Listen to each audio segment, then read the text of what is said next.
You are now listening to the Someone's Favorite Productions podcast network.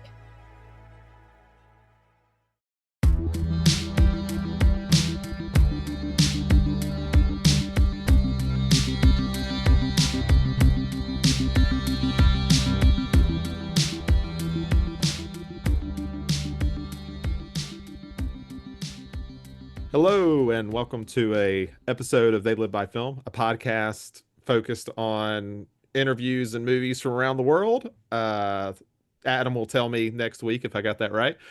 With me today is not Adam, but my co-host Chris. How are you doing today, man? What's up, Zach? You did a great job. Thanks. I should have listened to it before we started so I could remember. So as you probably seen from the title, we're going to be doing a complete run through from people who's been here for a while. We did a director's run through for Lars van Trier. Has that been a year, 2 years? How long ago was that? Was it a year ago? And I think it was definitely over a year ago. I don't So remember maybe two exactly years when it ago. was, Yeah. but yeah, it Yeah. was that was a wild one. We have a wild one in a different way, but not as emotionally taxing. Yeah, I feel like this will be more fun. I think so too. Like Hooper is somebody. I guess we'll start by just kind of talking about our experience with Hooper before we kind of decided to do this. Because me and you were really just talking about, it's like, okay, who would be a kind of a good director to do? Yeah. Someone who has a decent amount of movies, someone who's, Yeah. kind of, yeah, it would be interesting. And I think we both kind of landed on Hooper, at least for me, just because the guy is kind of an enigma, like even in horror. Obviously he's famous for the Texas Chainsaw Massacre, but the dude had a super long career that spanned like Hmm. 40, 50 years, Yeah. made 20 some features and Yeah. did and very different. Like one thing, like before we started this, I had seen probably about a half of Hooper's movies. And one thing I like about him is, the guy who made the Texas Chainsaw Massacre made Life Force, and the guy who made Life Force made Invaders from Mars. Like that's what makes him interesting. And yeah, so what was your kind of experience with Hooper Just for to say this? it once, we're talking about Tobe Hooper for anybody that doesn't know. Oh man, what if they thought we were Um, talking about cats? Like we're talking about Tom Hooper? That would be awesome. we're Somebody, at doing least one person's disappointed. we're doing the career of Tom Hooper. Those movies are horror, but for different reasons. Um, Probably more nightmares from the movie Cats than from Texas Chainsaw. Um, I have not seen many, so I'm excited to do this. Hooper is one for me. Now, I'm a little bit biased now because I've seen five. Mhm. Well, four and a half, I guess. We'll get into that. But he's one for me that I am learning a lot about. And I have so much to kind of say today, just seeing the origins of this dude as far as filmmaking goes. Um, he's a fascinating character. Like I've always liked Texas Chainsaw Massacre. But seeing it Hot now take, as sure. you what? Hot take, I'm sure. Yeah, exactly, exactly. You might be surprised.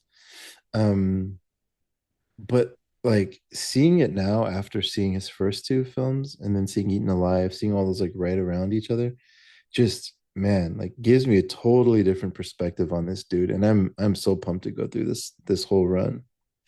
So as excited as everyone's gonna be, like, oh, cool, they're gonna talk about Texas Chainsaw Massacre. We actually have two movies to go through before we get there, and the first one is not a horror. It is not a narrative film. It is a documentary called Peter, Paul, and Mary. The Song is Love. Eh, Yeah. Uh, for the synopsis, it was made in 1971. From what I could tell, and I don't know if you kind of saw the same thing. It looked like it was a TV documentary. That's what I assume it was, since it's like an hour long. That's Uh, probably fair. I can't verify that, but I will say that he went to UT Austin for school. mhm. And the thing that UT Austin is famous for from a filmmaking perspective forever has been documentaries. So it does make sense that he started here. Like a rite of passage sort of thing. Like, Yeah, I guess eh. so. They just have a lot of like documentarians that kind of settle here. So, as a synopsis, it's a behind the scene look at a popular folk music trio, Peter, Paul, and Yeah. Mary.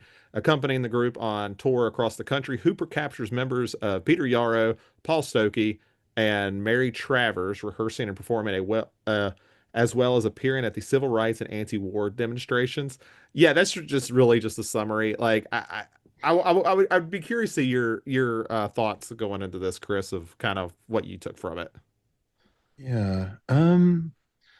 So there was two things that really kind of stood out to me, I guess, about this movie. So um this was in 1971, and it was 5 years after the Charles Whitman shooting. Hmm.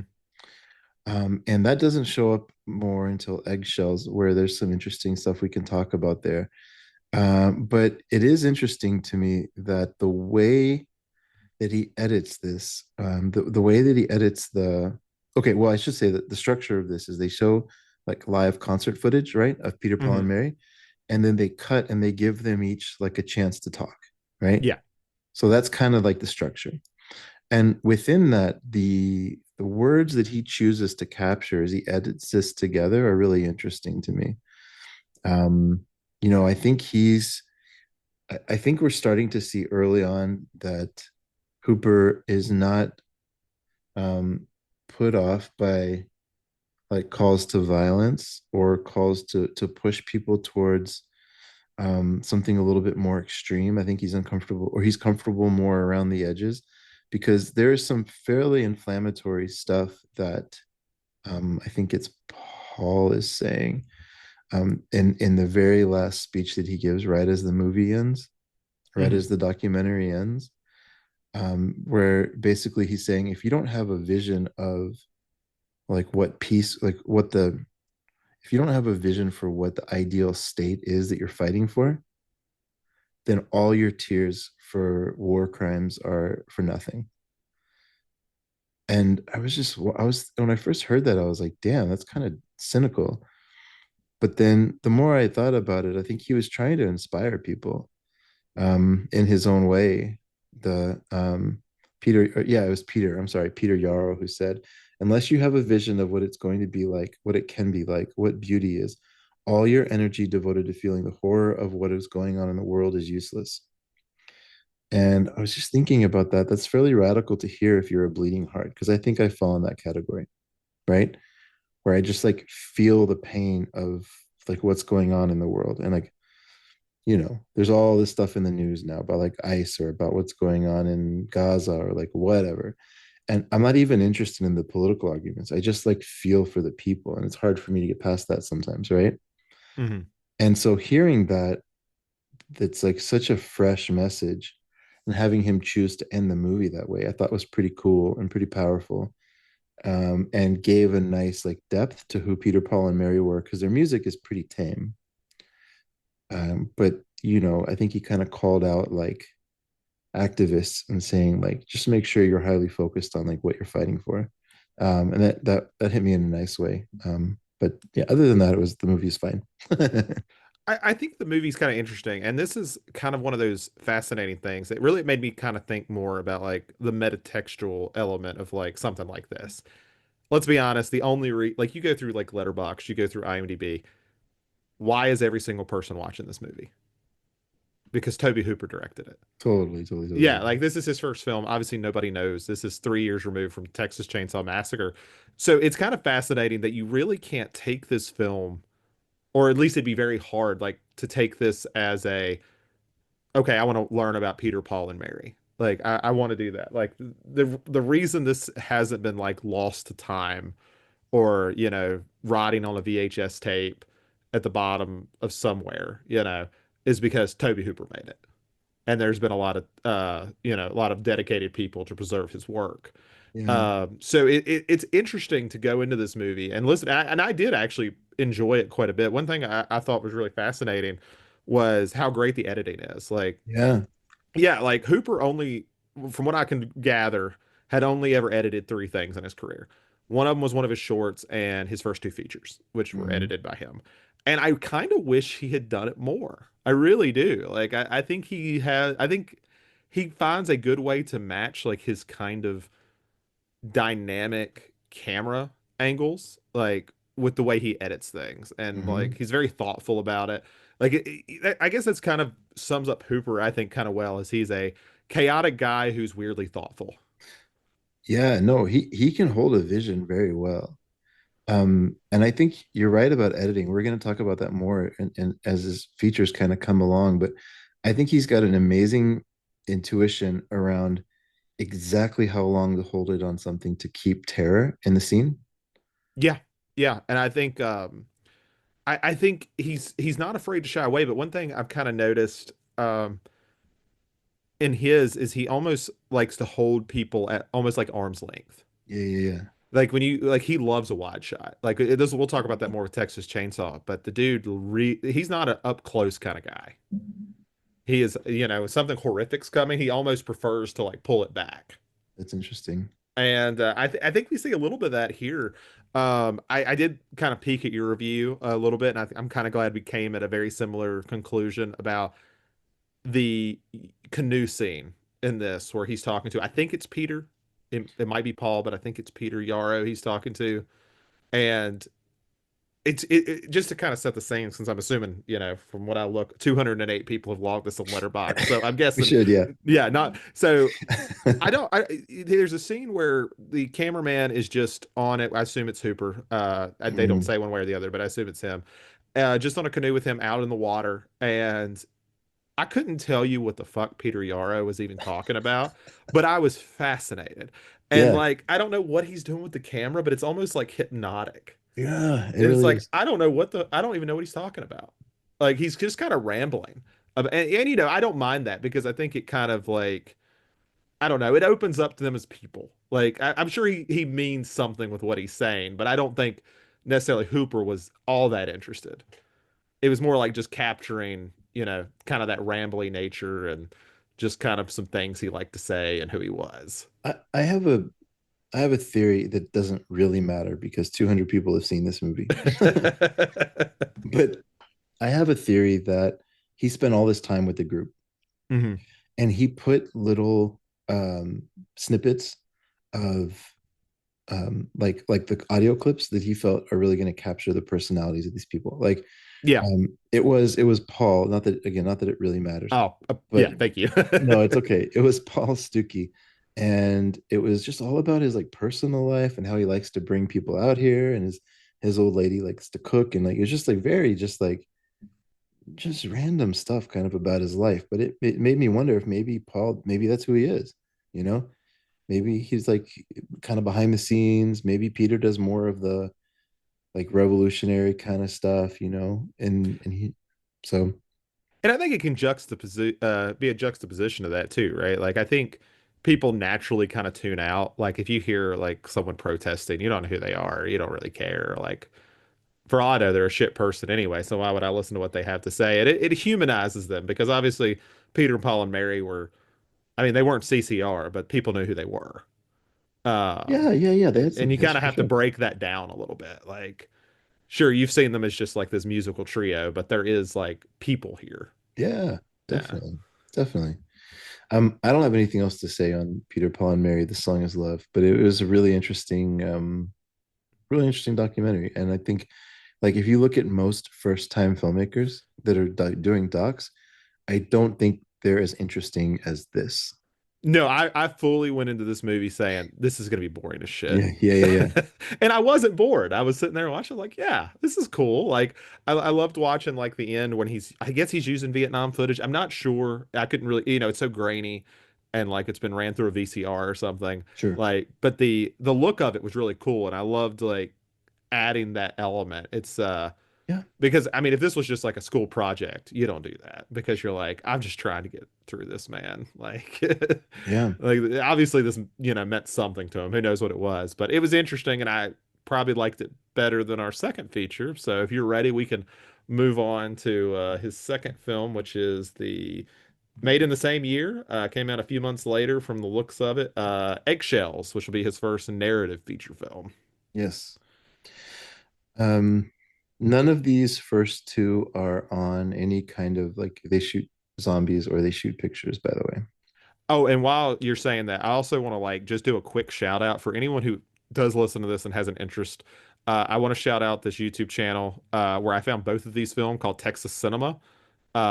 It looks like all he does, he collects a lot of information on Hooper. He collects a lot of like random short films by Austin and Texas filmmakers. So if you're looking for these, they're pretty good quality, and there's some other stuff on there. So felt like I should do my due diligence there because I couldn't Yeah, find them anywhere else.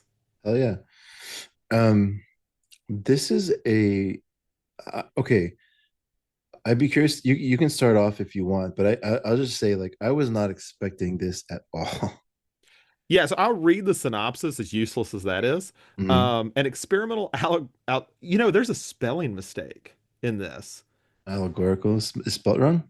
It's Allegoriy, allegory, but like that and an I in it. An experimental allegory about a group of hippie students in Austin, Texas, who move into an old big house in the woods. However, something else is there and it's influencing them. Like that's terribly written. I don't. They made that one up. Somebody made that one up because that's terrible. For I mean, it's sure. not inaccurate. I'm not gonna sit here and say it's inaccurate, but it's not particularly well written. So, sorry if the person who just happened to write that, one of the 3.2 thousand who have seen this one. Chris, what did you think? I have no idea. Okay, we're at the same spot. Cool, cool. I actually, as weird as it sounds, I actually kind of want to watch it again because um it's this is one thing that I think Hooper does extremely well in the first four and a half movies I've seen from him. Um, and I think this movie sets a lot of really important foundations for what he does next. Like I think this movie is like a perfect training ground for TCM because there's some shots in here. Like if you look, I was found an article that was doing a scene by scene comparison of a couple of the things that he reuses for Chainsaw. Hmm. Like there's the shot with an ant pile at the bottom of the screen and somebody who just threw all their clothes into a car, running naked in a field while the car is burning, and Oh yeah, yeah. in the foreground is the ants just for no reason coming out of an ant pile, and this guy running naked. Um, uh, like all of the things that he does that make no sense that are more experimental in eggshells, I think he does in a way that like puts them into the story nicely in TCM. Yeah, yeah, like this is almost like a proof of concept of like it's almost like if you were going to make something that said this is who I am as a director. I could kind of see this working for Hooper. Like there's some really cool stuff in here. Like there's that scene, I don't know what the purpose of it is, but you have that guy walk through like the park and Yeah, there's all these balloons. I have yeah, no idea what any of it means, but it looked cool. yeah. And he's just such a weird dude. He said so much of this movie is me just discovering Mylar. And I was like, what does that even mean? Like, Just making shit up, man. yeah, like that doesn't make any damn sense. I Um, don't know. Maybe Saturn was in retrograde. I don't know. um, but so okay, so there are elements of the supernatural in eggshells, Yeah, I think there has to be for it to even work. Yeah, right? For yeah. sure, something, right? And it's essentially about these two. I mean, God, it's really hard to say, but it's about these two kids that like they kind of start squatting. I guess it seems like they kind of squat, or maybe they're not squatting, but I don't know if they're fully paying rent. I don't know. It's hard to say. But they find this old house and they go there and they like live there and they take a long like 10-minute bath scene where they just talk about nonsense. Um That felt like you talk about TCM, what we'll get to. That feels like the van scene, like before all the shit happens. yeah. Yeah, like they're just talking about random bullshit. That doesn't matter. But it works better in TCM. Actually, everything we mentioned that compare it probably worked better in TCM. Yeah, like this was his like practice round, right? Yeah. And then there's as the movie goes along, they start to interact more with like the nature and like the surroundings and like maybe some supernatural forces that are in and around the house. And then the funniest thing, I mean, we don't, I don't doesn't there's no spoilers. It doesn't matter if we talk about the ending, right? That is the end where the fucking van explodes. Is that the Well, end well, no, thing? remember there's like this weird, like out of nowhere, there's like this machine that comes into the Oh, fort. I did forget about that. Yeah, yeah. I forgot about that somehow. and then they turn into smoke, and like, and then it shows like they go in and like they turn into like a machine like grinds them down into their purest form of just smoke, and then they kind of puff off into the environment. And he was laughing on the commentary that saying like, yeah, that's meant to be marijuana. And Lewis Black, who did the commentary with him, was just like, okay. Sure, sure, Toby. I'm good Yeah. with that. um yeah, I don't know, like there's an interesting, again, an interesting shot in Eggshells because they're in this old house where on the right side of this shot is a staircase, and on the left side of the framing of the frame is a door that goes into an unknown part of the house. That is the eminent, like, most interesting shot in Texas Chainsaw Massacre, right? Hmm. Or one of them, right? Like, that is one of the most interesting shots in Texas Chainsaw. The first time you see that door slam shut, when, Yes. and like that exact frame and staircase, again, I didn't catch this, I just saw it in the article, but the exact framing and everything was in Eggshells. So Which did you think the house was really reminiscent of? yes, oh Yeah, totally, yeah, like the stairs are in the same place with the screen door. I was like, this feels like the Texas Chainsaw House. totally. And to be fair, this is something where we haven't really talked about it yet, but Tobe Hooper is a product of Central Texas, right? Yeah. And Texas, and there's a lot of that style, like that ranch style home in Texas for sure. Hmm. So it's not. It's. I think that's one thing that's kind of creepy as a Texan watching Hooper's films is like you've been inside a home like this, or there's a good chance you've seen something like this, right? Yeah, yeah, because like I've never quite like I recognize the houses when I see it, but I'm sure they're made specifically to deal with like the heat and the wind and everything else. Like they're made for that style to deal with that. Yeah, a lot of big open windows and big doors and all that kind of stuff. Yeah, if you have to keep the doors and windows open, you get that cross breeze for sure. Um, but I don't have a ton to say about Eggshells other than just it's a for anybody that really loves Texas Chainsaw Massacre, I would say this is a really interesting watch. And especially if you can watch them both like within a day of each other. Yeah, I would say that. You know, the only thing I really had for it is I compared it to Dark Star, um, because I think Mm-hmm. it's interesting. Really, just because it feels like some kind of stoner alien movie, and I'm like, Yeah, exactly. it's the same fucking movie. I don't know what's going on either, so it's fine. I was like, if I probably did drugs, this would maybe like be a little simpler. Well, Toby Hooper in the commentary loves marijuana, and he Yeah, talks a lot about how much he loves it and how much everybody on the cast loved it and stuff. So he had some fun. yeah, we'll talk about that in Poltergeist. There's a this reminded me a little bit, and I hopefully I can find this quickly because I'm not going to remember the name, but there is a partner label that of Vinegar Syndrome.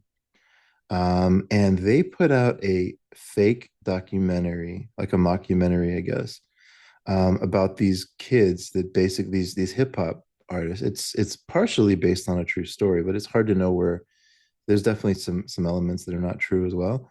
But Hmm. they go into they try to go off the grid and start like a hip hop community, and it's just about them basically failing at every step. And but there's some similar moments of just like kind of where you really feel like the loneliness of the surroundings and like the you recognize how like rural it is in the areas where they're at and how alone they are in the area they're in. And I kind of felt similar with Eggshells a little bit. Like this, they found this house, but like they're pretty far removed from everything.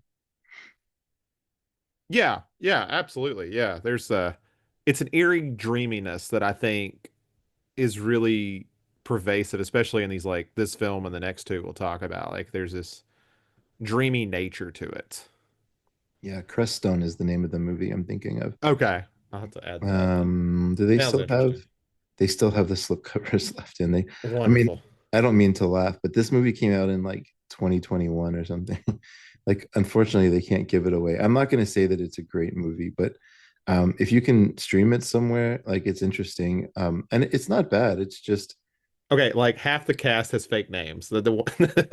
Like Yeah. these are not real names. Shampoo Uh Sloppy, The Morning Sun, Sad uh, Boy Traps. Sad Boy Traps, Nine. Yeah, yeah, yeah. These are all their hip hop names, right? Wonderful. Um And yeah, and I didn't confirm, but I'm fairly certain too when we talk about like the dreaminess of this. I'm sure this was shot on 16 millimeter, which kind of famously gives that kind of feel to everything. Because Texas Chainsaw definitely is. It's filmed at 16 and blown up to 35.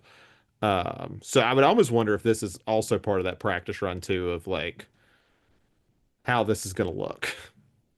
yeah, yeah. Certainly. I mean, we see this. It's so tricky because with Von Trier, like we really didn't get into this because this is not. He just kind of hit the ground running. But Hmm. there's a lot of directors that are takes them a little bit of time to find their style. Yeah, yeah. I would even argue like most of them. Like we did a Kubrick run on here. I don't God knows how long that was, but like his first two movies blew. They really Yeah, fucking sucked. Like yeah, that used to be more normal. Like I think we've talked about it a little bit on here before, but you really can't do that as a director as much anymore. Like right. late bloom directors are kind of rare. Without the studio system, you don't have that chance to like learn and improve and Mhm. Yeah, they're yeah, like you should have did that in film school. I guess so. Yeah, Yeah. or like yeah, I guess yeah, you're right. In a way, the MCU becomes a training ground in a way because they get a lot of like second, third time filmmakers that and they kind of teach them how to make a Hollywood movie, which is interesting. Which, I guess it's important because we haven't really noted it here that Hooper is also part of that first era of film school. Yeah. Like he is in the new Hollywood era. Hmm. So him and then all of his contemporaries went to school to learn how to do these things. So we're getting that I think that's what the natural with the like experimental nature of it is like, all right, well, they kind of showed me how to do this in film school, but I guess I'm going to figure it out now. Yeah. Yeah. Um, Yeah, I'm just laughing because there's only like a few reviews on IMDb about it. Of course, one of them is BNS about movies. So Sam Panico has been on Punk Vacation a few times, and Sam, I don't know if you're listening to this, but shout out to Sam Panico at BNS about movies, who is the expert in oddity. Okay. um, yeah, Well, I feel like we've put it off long enough, so should we just move on to what the people are here for? yeah, yeah. We should. I guess we probably should just keep doing it in order. Yeah, why not? Let's go. Or do you think we should do like the dark next? Because No, I mean maybe, but at the same time, it's kind of hard. Like, yeah, let's just go in order. It's fine. okay. It's not like people are going to drop off, or if they do, it's fine. Yeah, you got an hour in. We tricked you into an hour, so suck it. All right, so we're moving on to a few years later, which is I guess we'll have to spend a lot of time talking about this because the amount of times I've read on uh Reddit and IMDb is Tobe Hooper was a one-hit wonder with his most famous film, The Texas Chainsaw Massacre, which I don't even know if it's worth reading the synopsis, but I'll do it anyway. Hmm. Five friends head out to rural Texas to visit the grave of their grandfather. On the Hmm. way, they stumble across what appears to be a deserted home, only to Hmm. discover something sinister within, something armed with a chainsaw. Hmm. All right, where's this ranked? I know this is ranked somewhere on stuff. I'm assuming. Okay, I'm gonna guess like on the they shoot pictures, it's in the top 200, and I'm going to guess that in they shoot zombies, it's going to be top 10. Okay, you nailed it on both accounts. Okay, So they shoot pictures. It's 170. I wasn't as far off as I thought. Cool, cool. Yeah, yeah. And in the most recent, so last year's they shoot zombies, it was six. Okay, I was like, I And don't think it quite hits the top five because I feel like it's been the same top five for fucking they shoot zombies forever. well, except Oh, that it did jump into the did top it? five. Yes. So it jumped both Halloween and Alien to be the fourth best horror film of all time in the I latest poll. agree with one of those and not the other. I'm assuming you're going to say Halloween is better. It is. Um, It is. It's fine, but yeah, yeah. I'd put it better than Alien. Alien's great too, though. Alien is good. So the new list for the top five, well, six, I guess, to include. Okay, let's just do seven because that's a good one too. So Exorcist one, Sure. Exorcist, yeah, Exorcist 3 is good too, but yeah, we'll go with Exorcist. Yeah, Shining 2, Sure. Psycho, Psycho 2 is better, but that's fine. TCM, Yeah. Alien, Okay. Halloween, and The Thing back to back, 6 and 7.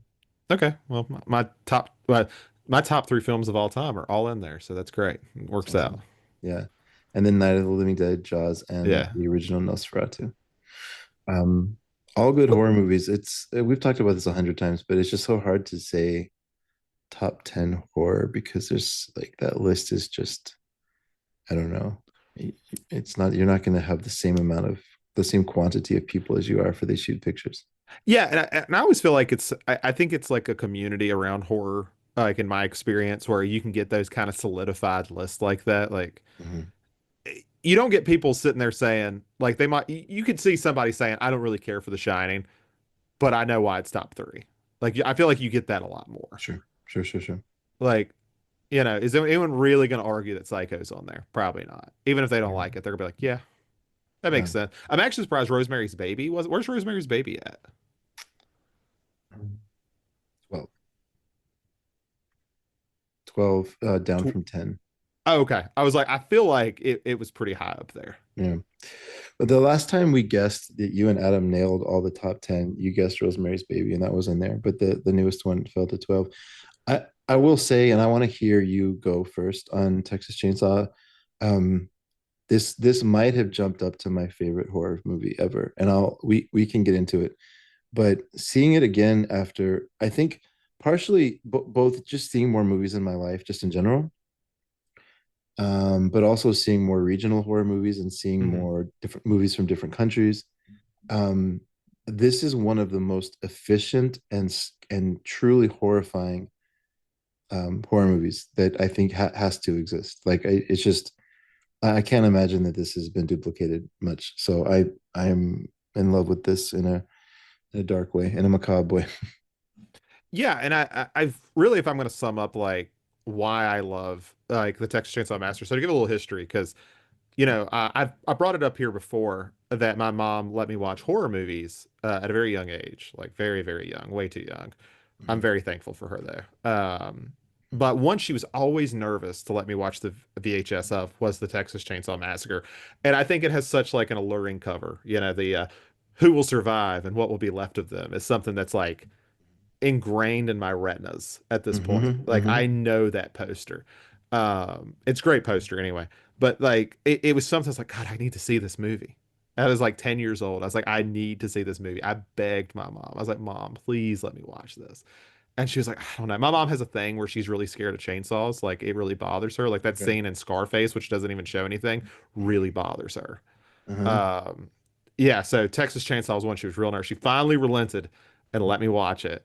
And I was 10 or 11 years old, and I still to this day don't think I've ever quite watched anything like Texas Chainsaw.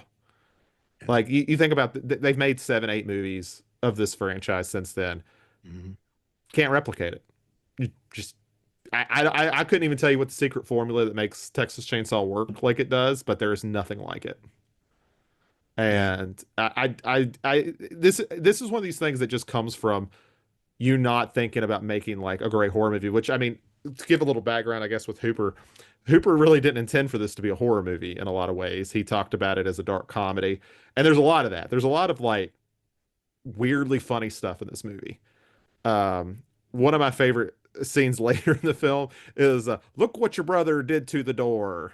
Yeah. Yeah. Yeah. Yeah. I went to see it in theaters a few months ago for their anniversary, and I think that got the biggest laugh in the theater, so that was really great. The cook is great. But yeah, it's such a fascinating movie to watch. Like it's one I never get tired of watching. And I've seen it a bunch, and it just feels like a fever dream. Like you feel like you're in a fucking fever dream no matter how many times you see it. Well, that's what I, we've talked a little bit about. I was trying to think of anything that feels anywhere close to this. And The Witch Who Came from the Sea comes to mind. I could see that. Yeah. Yeah, just as far as you're in this dreamy state the whole time. But The Witch Who Came from the Sea is a little bit more experimental, I think, in the sense of like you don't even know what she's talking about half the time. No, Um, it's a vibe movie. And like, yeah, yeah, the plot, like, as much as we'll talk about with Hooper, like with the eggshells, like what the fuck is going on? This is a very basic structure. And it's a structure that would be repeated over and over and over and over again. And of course, Halloween is going to get credit for the being like the first major slasher. But Final Girl's here. Like we talk about like the Final Girl element, it's here. Um, man, there's so many tropes that come from this movie, you know? Like there's this just I mean I'm thinking of like the Rob Zombie films. I'm thinking of mhm, what was that one movie where the shoot, what's it called? Jeepers Creepers. Like there's mhm. like all the movies that came out in like 80s, 90s, and 2000s. Like there are so many that have pulled from this movie. And this was in 1974. And if And I you mean, how many movies have you seen pull off that ass shot? How many times have you seen that in a fucking horror movie? yeah. Yeah, like I see it like every time I see it, like the Texas Chainsaw Shot. Like it's the only thing I think of, No, and there's yeah. they always pull it. Well, there's like even just basic things like a group of friends going into a town and Hmm. there's so many things that are in this that continue to get recycled again and again and again. Um, so I think, yeah, you call this a slasher, right? Yeah, yeah, I do. Good. Yeah, because I was gonna say it was. I hope we didn't disagree because I trust your take Look, more. hey, me and you both said Alien, so I know we're going to agree. So we're good. Yeah, yeah, yeah. Alien's a slasher too, for sure. We just like Um, lost half the listener base. Just completely pissed. yeah. We can have people on to fight one time just for fun. We need to do Um, that. Like, please, like convince me. I want to be convinced because I'm tired of being yelled at. I feel like Crit would have strong opinions on this. I feel like I he's the feel like me type. and him agree. I think we've talked about this before. I think he Okay, also agrees it's a slasher movie. okay. So yeah, it's very divisive though. Then we can get Terminator on here. Like start talking about Terminator as a slasher and Predator as a slasher. Get Awesome. All yeah. true, but um, no, but like it's just fascinating to watch this template movie, and this is such a good example of the movies that become templates because there's not one individual thing I think you can look at Texas Chainsaw Massacre and say this is why I like it. For me, other than to say it's just you get a little bit of peace in the beginning, although you do feel like there's something weird going on from the very start. Just the way it's shot, something feels off. It feels alien almost. It does. Yeah. Yeah. So he's never gonna let you go entirely, but they're just a group of kids, having some fun or whatever. Um, but as soon as they pick up that hitchhiker, ever since it's just this onslaught and like a descent into hell, and like it just doesn't let you go, and you get this feeling that you just cannot escape. And everybody in the town, as you open up and you start to escape, more and more people are in on it, and it just feels very just it's just a nightmare. Like the whole thing is like it's just perfect nightmare. Yeah, and it's just and they do such a good job making it increasingly worse. Like, and he Yeah, does a good job too of also not making it feel relentless.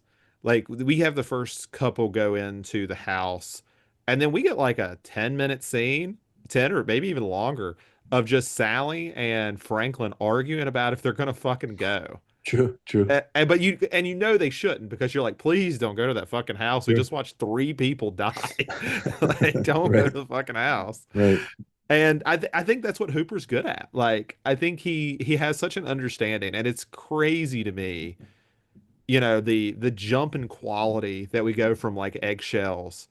Because I think one thing I've noticed, and especially off the first three films, is Hooper has a lot of confidence in himself. Yeah, Um, and I think he just kind of puts it all together here, which I think is interesting because you listen to like testimony from actors and crew, and they always talk about how soft spoken he was, and they was kind of a quiet guy sometimes, and he wasn't mhm. bombastic, but he had the confidence. He had the swag like to pull stuff like this off, and I think that's cool. I think that's super impressive, honestly.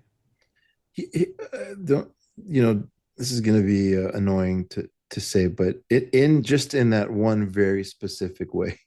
I'm not going to compare him to David Lynch, but just in that one very specific way, maybe they're similar because Lynch was always like soft spoken, right? But with a lot of confidence. Yeah, and I think if you're going to do something weird, you've got to commit to it. Yeah. Like Yeah. the amount of like we go to Texas Chainsaw, there's so much weird shit in this movie. Like it opens up with like two corpses that are just like decomposing in like the hot sun. Like it's doing a slow like out of that. And they're in just like this weird ritualistic thing that that's never explained. Like not really. Like we don't really understand why they look like this. And we get that throughout the whole film. Like why has grandpa actually like lived to be 120 years old or whatever they say in the movie? I can't remember right off. Yeah. Yeah. But like it's this weirdness that I think you have to have confidence for because it sounds ridiculous when you just like put it out in like the air. Like that sounds ridiculous. Why would you do that? You And know it that go ahead. yeah, no, there's just one thing I was gonna say because you brought up the early rotting flesh of the intro. There's two things that kind of in that I think are really powerful here or really effective here. One is the way that he lets things rot. Mm-hmm. Like every single time, there's this famous quote, whether it's 15 or 18 or 20 or 25 hours of where they were just shooting that. There's a scene at the end where the whole family's kind of gathered around and you see the full nightmare and you see the final girl being stuck in with this family. And that scene, they were shooting it for hours and hours, hours, and they had like real head cheese that they brought in for that, and it was just rotting there in the heat because it was. They were saying the way that they shot it, it was actually 114 degrees in the room. Because it was daytime, right? Like they were using Yeah, like tarps or something to yeah, make it yeah, yeah, appear at night. Yeah. exactly. And tarps are fucking hot. So everybody was just sweating, and there was rotting meat, and there was flies, and it smelled. The crew would leave the room to vomit in between takes, and like it was just the worst, like the worst. And I will say, like, obviously none of us knew Hooper or anything like that. And he seemed like a very private individual. But I give him credit, like, I have never really heard cast and crew, at least from his early stuff, complain about him. No, Like they were ride or die on that. You know how most people would be like, you know what? This is not worth whatever I'm getting paid. oh, totally. Like this is not worth, but they stuck with him. Like he had a vision and they, I guess, saw it and they said, okay, let's be miserable together, I guess. Yeah, and that Gunnar Hansen got the worst of it because he played what's the sorry, what's the Leatherface. yeah, Leatherface. But what's her name in the movie? Sally? Sally. Yeah.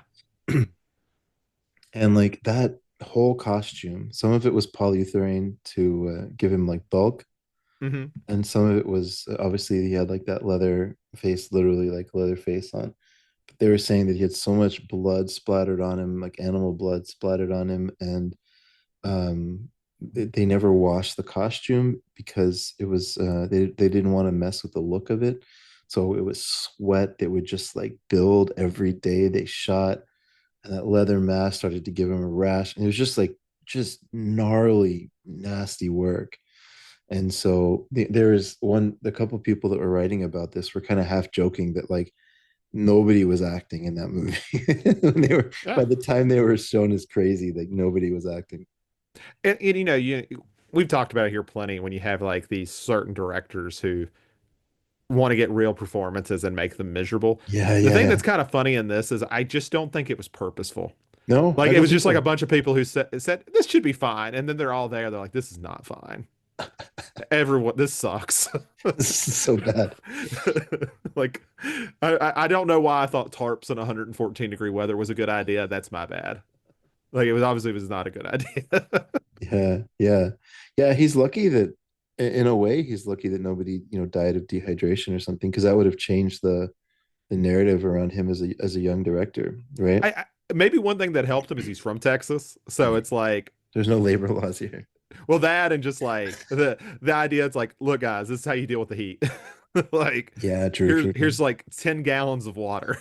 Yeah, honestly, yeah. Don't die. Please don't die. Um, Yeah, but I think the other thing I wanted to call out was the sound design. So I think so the you know he I don't know if it's Foley art or what. I'm assuming it's Foley art, but the sounds that he captures in this are Mhm. also just so jarring and disorienting. And in a way, there's actually a lot of like experimental filmmaking in Texas Chainsaw Massacre, 100%. Yeah.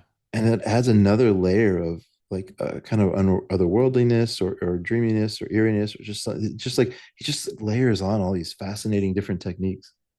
Which I do want to add on to that another personal anecdote with my mom. So my mom was born in the early 60s, so she was 13 when this movie came out. Okay. She actually got her mom to take her to the drive-in to see this, and my grandma was like so disturbed. She was just laying in the back of the car, just asking how my mom can watch this, and she was so disturbed by just listening to it because she didn't watch a second of this movie. So it's very effective. Like every bit of it's Oh effective. no, but that's exactly, man. That's crazy that you have that story, because I really do feel like this would just be a horror movie just on the radio or something. Yeah. Yeah, and I mean it's like the way like even like the screams like Yeah. meld into like when the chainsaw noises or anything like that. And I think this is like the advantage of having like lower budget younger people who are just trying to figure it out is like because I think some of these things you would get into like a major studio making a horror film and they said that's not the way things are done. Just on principle, that's not the way you make things. That's not the way you make sounds or anything like that because it might annoy the audience. Yeah, I think we'll talk about too in the dark. I think we'll talk about that in just a minute, because I don't want to spoil it, but I mean like that there's things he does in that movie that feel very neutered.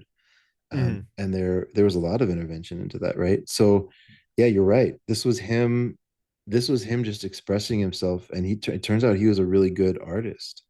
Yeah, and I think that's another thing that makes Texas Chainsaw like so special as a film is it is the polar opposite. Like there is no studio who can make this movie. Never. And I say that as someone who's a big fan of the remake. I actually really like the remake. It pales in comparison, but I do think it's really good. But that feels much more like a studio slasher film.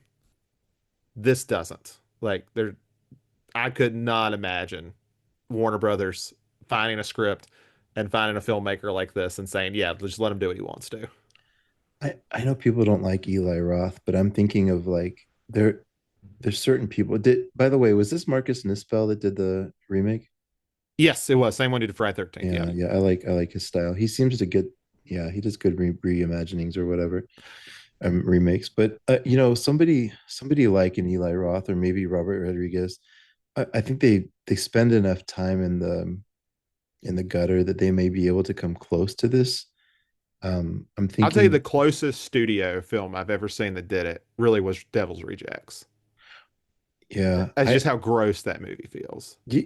Do you like Devil's Rejects, by the I way? do. I'm a big fan of Devil's Rejects. Yeah, Okay, so I know this is going to be a little bit of a controversial take when we're both in agreement. That's one of my favorite horror movies. I great, good. the music that he uses in that film, and the way he uses music, and the way that he paints hell Mhm. is just great.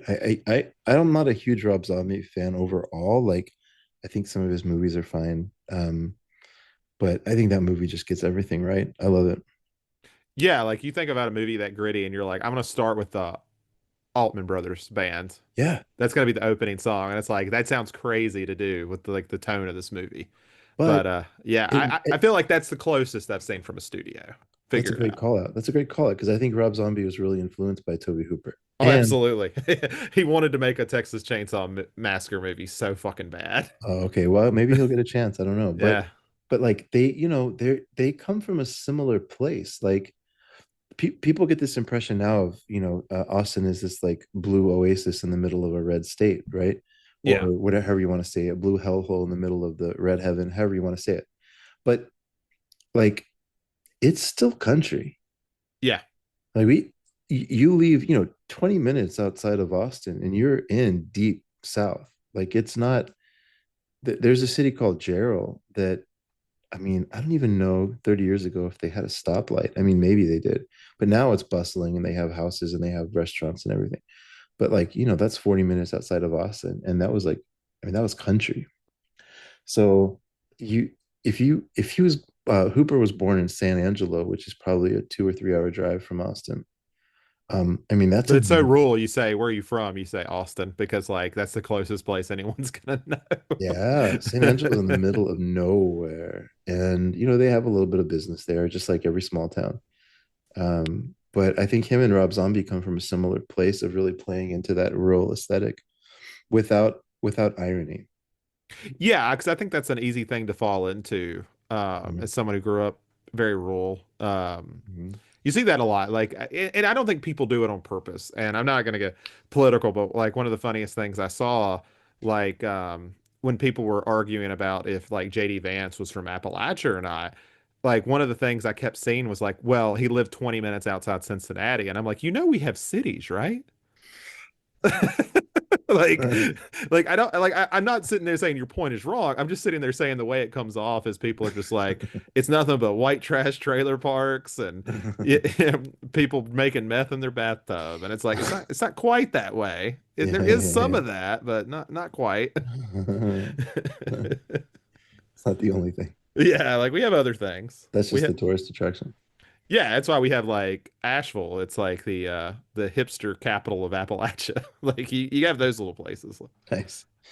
Um but yeah, I think there's a sincerity there. Like I think they can do it. They can even be like critical, like we talk about Devil's Rejects. There is and Texas Chainsaw where you can take these characters and they can almost seem like these backwoods hillbillies that's like playing into a stereotype, but there's something so sincere about how they do it that even though they're almost playing into these stereotypes, it's not in a mean-spirited way, even if they're the villains of the film. Like the idea Yeah. that there's like a backwoods family, like that could almost be taken as like offensive as the way some people find Wrong Turn. I like Wrong Turn, but the point stands that some people do find that a portrayal offensive. Where I don't really, I never heard that with Texas Chainsaw, at least. Like I've never heard anyone say, "Yeah, they're making fun of rural people." No, but the Texas Chainsaw does something very interesting, I think. And the first time I saw it was I mean, just speaking on the family for a moment. First time I've seen it was an old dark house. Maybe there's an example previously. I don't know. Um, Jack Hill did it in Spider Baby. Hmm. And Sid Haig, hey, we got another connection there. Sid Haig's Sid in Haig. that. Yeah, And there's other examples of crazy families. yeah. Devil's Rejects is a good one. But this one to me feels like of all the ones that try this, or that put this element in there with the crazy family, this one to me feels like the most just pure nightmare out of all of them, because of the way the fact that they're all over town, and like the way that they come off, as some of them come off as a little bit like there's like different levels of insanity there, that some of them can kind of seem more composed and empathetic and human for a moment if they need to. um and then it just, you find like the whole thing is just like this crescendo to the dining room scene, and then for what is it, 5-10 minutes you just hear screaming and laughing and Hmm. cheering on the grandpa and trying different things to That keep. fucking hammer hitting that metal thing over and Yes. over again. Yeah, and it actually becomes funny in a way, which is I think some of the dark comedy in this, right? Yeah, like when he finally does hit her, it's almost an accident. Yeah, Like yeah, I think yeah. he drops it if I remember correctly. Like he almost drops it on Yeah, yeah, yeah, exactly. And I'm sure that was an actual cut on the back of her head. I wouldn't doubt it. Oh, I'm Because I'm sure. sure that wasn't like a plastic hammer. Someone's like, go down to the hardware store, go give me a hammer. Jesus. It'll be Yeah. all right. Um, what I'm trying to think of I mean, there's so much to say about this movie. Oh, we didn't talk about the supernatural here. So, Oh yes, you um, wanted to because you read that essay, so I'd love to hear this. do you have uh, is it worth spending 10 seconds on the idea of Saturn in retrograde? Yeah, fuck it. I mean, it's something I've always thought was funny. I've never looked into it, but I have always remembered her talking about Saturn in retrograde. Yeah. Do you know generally like the history of that term. I know what astrology is. Okay, so there's like That's the about it. okay, that's fine. So there's a practical side of it where for about a few months, Saturn looks like it's turning backwards. Okay. Oh yeah, you like what the word retrograde means? Yeah, yeah, I understand that. Yeah, like Mars is in retrograde a lot. Yeah. Yeah, yeah, yeah. So in that context, people because in the what is it, Latin or Greek? I can't remember, but in one of the where Saturn comes from, the god Saturn is the god of chaos, right? Hmm. Um, and there's It's Roman, by the way. Roman. Okay, thank you. Roman, yeah. Yeah, and so Saturn is at this period of retrograde. It's become kind of associated with in what is that astrological circles or whatever people that study this they attribute it to a season of chaos when Saturn is in retrograde, and they attribute it to there's a positive term of being able to kind of reset your life in this term and come out of this chaos with a new purpose. And there's a negative term of just things falling apart and things being crazy and chaotic and warlike and nightmarish. And that's the I'm sure that's what they're focusing on here. Honestly, that's wild that there was any thought into it. I always just assumed it was a joke making fun of astrology. Well, but So that's really cool to me. I don't know Hooper's intent because it's very possible that people in the late 60s, early 70s that he was hanging out with were just talking about Saturn in retrograde, right? Yeah. Um, so I don't know. It's hard to say. Yeah, it's hard to say. There's a lot of writing about the fact that Saturn is used in that opening scene as a way of like a literary technique to then basically tell you what's about to happen. Like we're about to get enter into a period of chaos and insanity, right? And that's kind of one of those things that I think goes back to like this is not a studio film because a studio note would be, hey, either cut this line out because it's going to confuse the audience or explain it. Totally. And I think that's like I just always thought it was just like a cool. There's a lot of texture to this film. I think that's like one of those things I would say this is texture. Yes. And that combined with the fact that they use a lot of or Hooper uses a lot of um sort of like that supernatural sound we were talking about, or Yeah, it's like minimalist sound, but kind of it's done in it a grates the ears. it Like it's just grates like the ooh, ears. yeah. And then a lot of that splicing in of like solar flares at different times, or Hmm. like some of that yeah. So he's it seems to be some tension between the earth and the atmosphere at some point and the sun, and so I don't know the level of intentionality that he has or how much these things are just in there separately because he likes them. It's hard to tell Right. after watching Eggshells. I don't know. His style seems to be like, hey, wouldn't it be cool if we just put a paper airplane in this scene that flies around and then blows up the house? That is pretty awesome. I think, and maybe it's the level of how stoned he is that he Yeah, comes yeah, up with this. yeah, yeah, maybe so. But I did That want is to like, an yeah, one thing I did want to shout out for this because I think it's gets overlooked a little bit to a degree. I think it's a little bit more obvious in the remake, but cinematography is beautiful in this movie yes, from Daniel Pearl. Uh, Very renowned horror cinematographer, and I always loved that he did come back for the remake because he wanted to start his career with Texas Chainsaw and he wanted to end his career with Texas Chainsaw. And I think it's interesting to compare those movies and things that like he did so well and he remixed it for the remake, but even the original, it has its own style, even though it would be easy to fall into that. And it's these low angles, like I think that's what kind of makes it so good in the original one is how low like every angle is.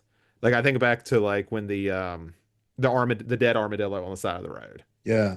Like there's such an interesting angle there. It almost weirdly reminds me of the angle Hooper uses in Peter, Paul, and Mary on the Canoe. Like this weird hypnotism sort of thing because of how low down it is. Like almost to the ground. Yeah, yeah, yeah, yeah. That's right. It Yeah, I'm trying to think if that's that tech. I don't know if off the top of my head, I don't know this. Do you know if that technique was common in filmmaking? Like, is this something that he kind of is a pioneer of? Do you know if this was Well, common much? it's tough because every time I try to look up like, and I got into this rabbit hole, which for everyone looking forward to talking about Poltergeist, I've had to do a fuck ton of research on Poltergeist to celebrate some days. So one of the things they kind of bring up when they talk about Poltergeist is, one of the things that like, oh well, it was definitely a Spielberg movie because Spielberg loves the dolly zoom. So does Okay. Hooper. Hooper Yeah, loves the dolly zoom. He uses it in true. Texas Chainsaw Massacre. True. So the guy just, I think, just liked to do different stuff with the Yeah. camera and then figure out what he liked. And it I works mean, to perfection here. Like I think about that eye shot, that close-up eye shot of Sally. oh, Who the hell's doing that with how heavy those cameras are, how I close they know. had to get to her to pull that off. I They're, know. and it's 114 degrees in the house. I know. But he's a film school guy, right? So Yeah. he's similar to Spielberg in that way. Like Yeah. these are people that are trained in the technique of filmmaking. So they would have been studying this. Yeah. And it's like, don't, and I think this was kind of a good era where you had a lot of filmmakers with different speeds. Like Mhm. I think I think back to a lot of directors at that time. Some of them had like a very slow, methodical kind of movement with their camera. I think, in that area you think of Carpenter and you think of Romero, who are much slower with the camera, Mhm. Mhm. much more purposeful. And then you think of people like especially Hooper at the time, and I would even say like um, Coppola and people like that who could get a little frantic with it. Like they would just kind of get like, how strange can we get that? Lucas, of course, was a also an experimental filmmaker as well, who had Sure. commercial success. So I Sure. think those were the guys who were like, let's how weird can we get to the camera? And other guys were like, there's a traditionalism here that I like. You look at like Carpenter, he was a big Howard Hawks guy. Yeah. Oddly, So yeah, Friedkin too, oddly, right? He was yeah, very pragmatic. yeah, like it's like, okay, this is what works. Yeah. I like old movies. Like this is Right. yeah. And I Right. think, with Hooper, he's like, what can we do different? And Yeah. I think I appreciate that a lot about him. And Yeah. Actually, George Lucas is a really interesting comparison in their careers because they both started off more experimental, right? yeah, and I would even argue Hooper was able to kind of, at least for a lot of his career, stay in kind of a experimental like box in a Yeah. sense, Yeah. not to his own choice. From everything I've read, he really was confident he could be a commercial filmmaker, and we'll get through it as we go through this podcast. But every time that about happened, it was briskly taken away from him, Yeah. like every Yeah. time. Yeah. Yeah. And Yeah. There's a I think it's because studios can't control him. yeah, I was about to say that. I think he's just kind of a wild child, right? Yeah, like Um, even with like, I don't want to spoil everything with Poltergeist, but one thing I always kept finding that was interesting is, people talk about, well, Spielberg would decide this and then Hooper would say no. Like you're going to tell Spielberg, who just made fucking Raiders of the Lost Ark, no, who's giving you this opportunity. You're like, no, I'm not going to do that. Like, and that I commend it. I think that's awesome. But it yeah, also means you're not going to be Spielberg, like exactly. Spielberg can Yeah, work in a exactly. studio. Right, right, right.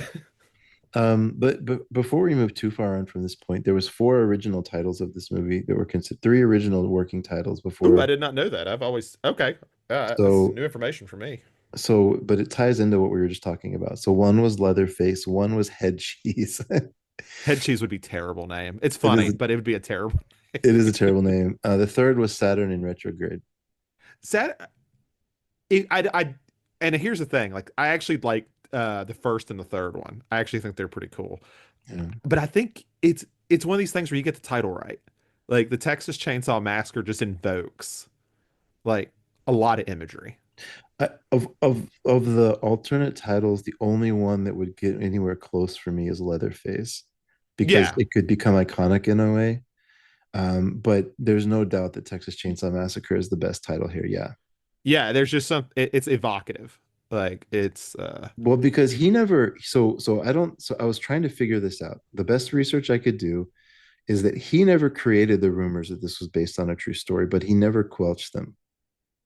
right. And me and you talked a little bit about this before the show, that I have heard, and I have not, and I did not confirm it one way or the other, that I have heard that he apparently did not hear the Ed Gein story until after the movie.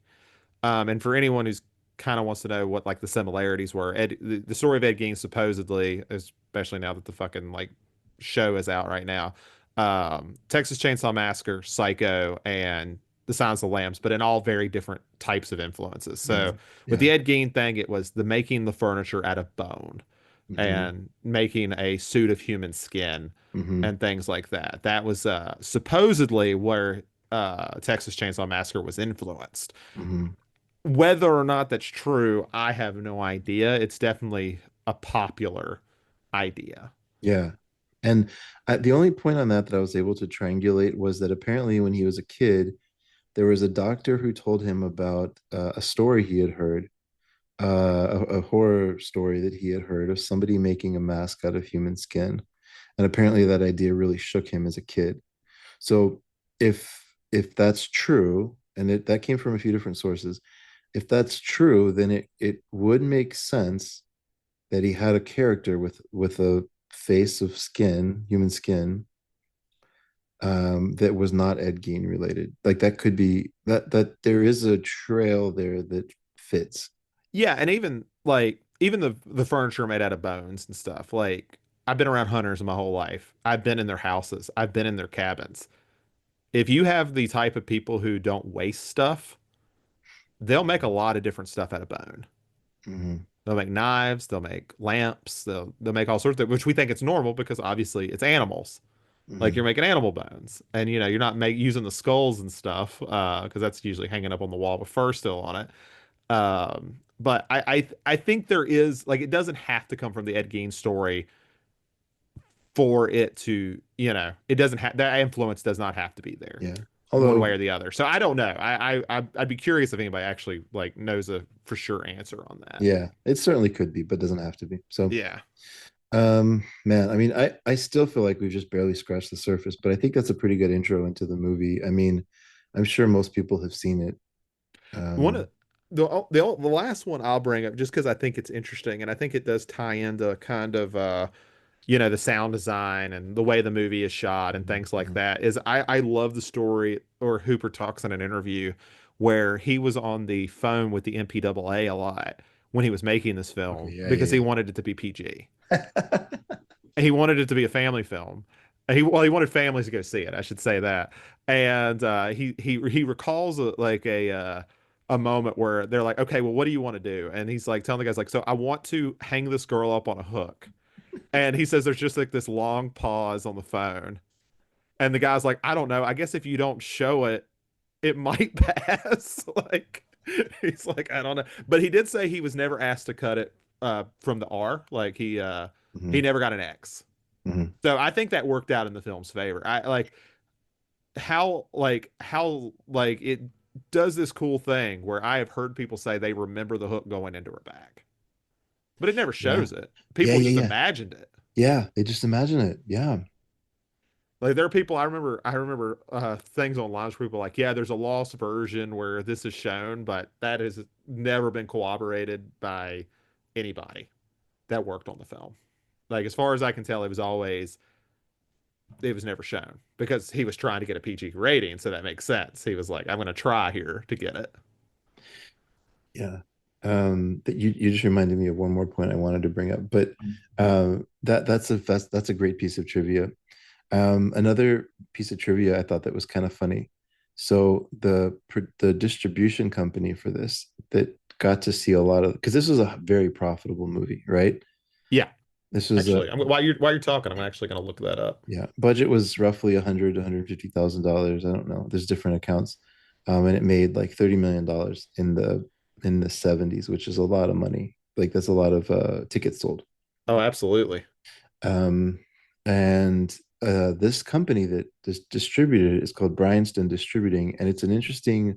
If you look at the big titles that they distributed, one of them was Deep Throat, which is a very similar story, although different type of film. But that was another one that just had a tiny budget, and it was the number one movie in America in 1972 for a time. Flesh for Frankenstein, which is a Vinegar Syndrome favorite, and just all I around. like the Dracula better, but Frankenstein's pretty fun too. Yeah, yeah. You like Blood for Dracula? I do prefer Blood for Dracula. They're both awesome. I love them both. Dark Star. Funny that you brought that up.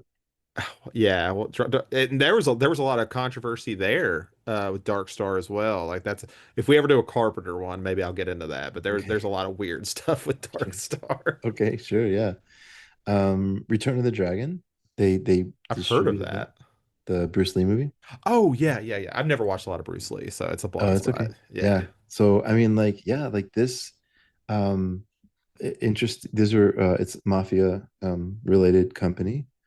And they dipped into film distribution and film production. So there's some similarities to Takashi Miike's career in that he was partially financed or at least distributed by the local mafia. God, I love the 70s. I know. Nothing but cocaine and mafia. That's all it is to make movies. But yeah, and I mean, you talk about like the budget and stuff. I mean, $31 million, like at that time is Yeah. especially for a movie like people went to the theater to see this. Like this, like if I didn't know any better, I'd go back and think, oh yeah, this movie got a cult status later. Like this is the movie that like later on it becomes successful. But Yeah. it's pretty successful out of the gate. Like people were interested. And it's kind of interesting that well, I mean it does make sense, but it is kind of interesting that we Hooper had issues becoming commercial because obviously he's getting phone calls, I'm sure at this point. And obviously I think a lot of those are going to fall through. Yeah, have to. Yeah. Yeah, like I imagine because I even think about like the Blair Witch guys, with Sanchez. I cannot think of the other guy's name, but they talked about how many phone calls they got after Blair Witch Project. Mm, And they said they even got an Exorcist script. They were offered like an Exorcist movie and they turned it down. interesting. So I'm sure, and I can't imagine it changed that much in 20 some years. Like I'm sure Yeah. there are studios calling him, and I'd love to know. Like this is one of the sad things about Hooper being gone, is I'm sure there's so much shit he got offered and Oh yeah. didn't I do it mean, because he wouldn't have any control. yeah, I'm sure. Yeah, especially when he just didn't like just talking to him and hearing him in interviews and stuff. I just don't know that he cared. Like he kind of wanted to want, he did want to become a commercial director, like you said, but I don't think he wanted it bad enough to like become a commercial director. And He obviously he had some like plenty of, I mean, there's not a huge like blank of time in his career.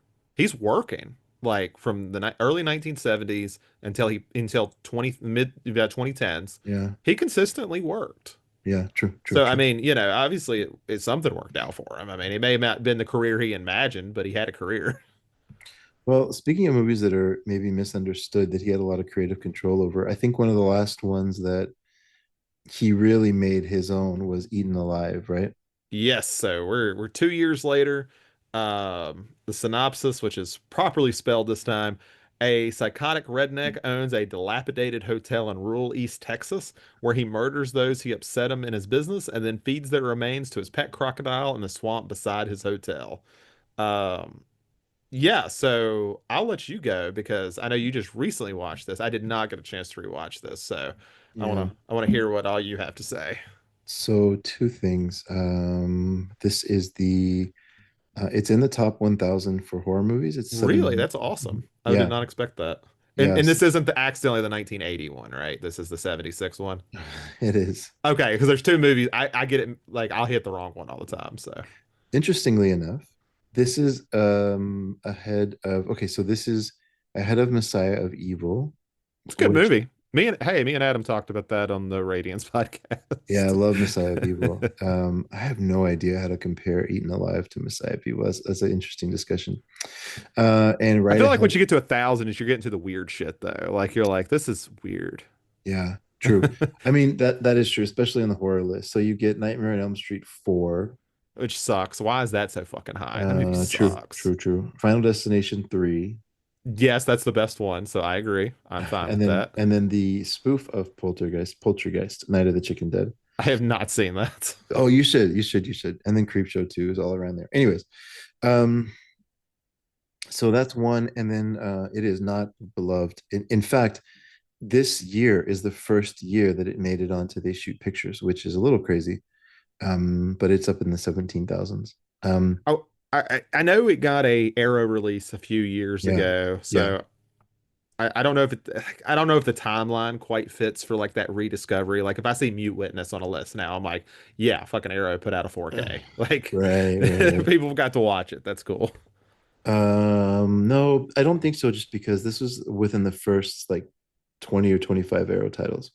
Yeah, yeah, that's an old one, man. Yeah, it's an old release. Now the 4K I don't know about. So it's possible there's a 4K that's newer that maybe people are discovering it. I don't think anybody else has really put it out. I'm gonna double Okay. check, but Okay. while you talk. But this movie is interesting to me in a lot of different ways. And I guess I should say up top, I really liked it that this watch. I liked it a lot. Um it is so fascinating watching Texas Chainsaw Massacre and then Eaten Alive back to back. And I'll even throw Eggshells in there. I mean, watching those three together, it just feels like this guy's creating a cinematic universe. Um, Yeah, yeah, like the style is set now. Like I feel like that's like at least this era of him because I think he's a very his career changes quite a bit in the 80s, but like this right here just feel you can tell it's all about the same person. 100%. Absolutely. This one had Robert England out of costume. Yeah, I got to be a rapist in this too. Isn't that nice? And I didn't realize this, but that line in Kill Bill when the guy walks into the Oh my hospital. God, dude. I remember that. Yeah. Yeah, I I didn't was like, that realize motherfucker ripped that off too. Like, from Eaten Alive of all places. Like I was like, hell, that's crazy. Because he literally says, "Hey, my name is Buck and I like to fuck." And I was like, wait a minute. I've heard that before. um, but this movie does something that I like where it sets up characters and makes them interesting, and then they don't have a huge role to play in the outcome. I like it when directors do this because I know it makes some people mad, but I like it when they do it because I actually think it makes the world richer. Like you've got Buck, who's a character that doesn't really have a huge impact on the overall story, although he's in and out of it. But it sets him up as wanting to. Well, he goes into like a brothel, and then he wants to try. I'm assuming he wants to try anal sex, and the That's what I took from it. Yeah. yeah, it never explicitly calls it out, but there's no way she would react. I mean, it seems like the first time was not the first time they were together, and he said he wants to try something new, and she flips out, and so I'm assuming that's what it was. And then for in the middle of the story of this hotel that she escapes to, and then other people seem to find, even though it feels like it's very remote, so no telling how people are finding this hotel. But in the middle of all this and the alligator feeding and all this stuff, there's a little bit of like um, a hardcore plot Hmm. about this, just this distressed dad trying to find his daughter who's gotten into the sex trade. And that's briefly in the plot for a while. But yeah, I mean, it's just like there's all these. It's in a weird way, kind of almost like it almost feels experimental in a way, but not in the way that Eggshells did, but in the way that he just kind of. It feels to me like he's playing with these different storylines and just kind of he wants to create dread. And I don't think this is nowhere near as nightmarish as um, Chainsaw. Like this is much more of a lighthearted. It's dreamy. It's still very dreamy, but Yeah. yeah, it's not, it doesn't feel like a nightmare. It feels like a drug induced dream. Like, cause Yeah, like you said, all these plots are coming in and out because it's a much less tight script than yeah. like Chainsaw, which I'm not sitting there saying is like the tightest script in the world, but it follows a progression. Have This you one is ever just like going back and forth. Yeah, have you ever seen these are pretty obscure, so I'm who knows, but have you ever seen Evil Town or Evils of the Night? I have not, but I'm gonna Okay, look them up. that's fine. No, there's a so interestingly enough, Marty Rustum is one of the writers on Eaten Alive, and he goes on to direct Evils of the Night, which is there's a lot of overlap. It seems like he has kind of one story to tell, although he takes it in a different direction, but not not super different at the core of the plot. That one's What about the fuck is this plot? A sex-hungry teens are kidnapped by auto mechanics who take them to a rural hospital run by aliens who need their blood as a key to their own longevity. yeah, yeah, yeah. That's John Carradine's in that. That's cool. yeah. No, it's a Vinegar Syndrome release, if Of that course means it anything. is. Yeah, yeah. But but think about the words you just said, right? Like they need their blood to survive, to feed this like creature, right? Yeah. It's in remote area, like playing hospital instead of hotel, like teens, like people that find their way to this place. Like it's, you know, Yeah, that's an interesting because it comes 9 years later, so almost a decade later. yeah, yeah, yeah, yeah. But yeah, I mean, I, I, I'm not going to argue that Eaten Alive needs to be a top 100 horror movie of all time. I had a great time with it, and I think it's a very fun movie. And I really like it. You might fight me a little bit on this, but I think of the three, if we're talking about Eggshells, TCM, and Eaten Mm, Alive, Texas Chainsaw is top tier. I'm not even going to argue that. mm. But I think Eaten Alive is almost the vibiest. Like this is one I feel like during a Halloween party I could just throw on.